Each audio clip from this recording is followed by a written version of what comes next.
How did the highway of death change Gulf War ethics? Have you ever wondered how a single event can shift the moral compass of warfare? The highway of death is a prime example of this phenomenon. This term refers to the devastating bombing of retreating Iraqi troops along Highway 80 in February 1991 during the Gulf War.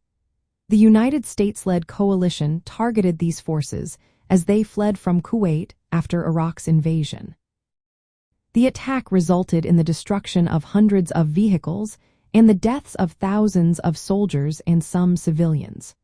The highway was left littered with burnt-out vehicles and bodies, raising serious ethical questions about the conduct of war. Initially, the coalition's goal was to expel Iraqi forces from Kuwait, which they had invaded in August 1990. After months of airstrikes, a ground offensive was launched in February 1991.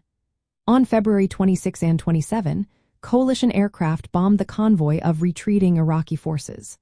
This attack lasted about 10 hours and involved cluster bombs, targeting both the front and rear of the convoy to prevent escape.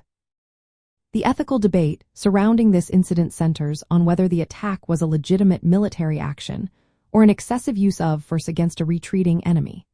Some Iraqi soldiers were reportedly abandoning their vehicles and trying to flee.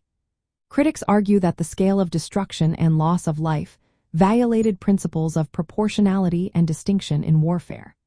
These principles requiring combatants to minimize harm to civilians and avoid unnecessary suffering. On the other hand, some coalition supporters viewed the attack as a necessary measure to weaken Iraq's military capacity and prevent regrouping. The Highway of Death incident marked a turning point in discussions about modern warfare ethics. It highlighted the tension between military objectives and humanitarian considerations. This event sparked a broader debate on the rules of engagement and the moral responsibilities of technologically advanced militaries. It raised questions about the use of air power and the treatment of retreating forces.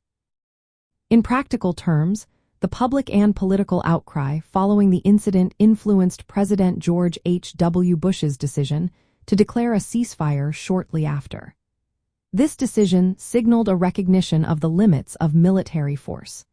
The event also prompted military and international law communities to reassess the application of ethical standards in warfare. This reassessment influenced future conflict doctrines and led to stricter rules of engagement aimed at better protecting non-combatants and regulating attacks on retreating troops.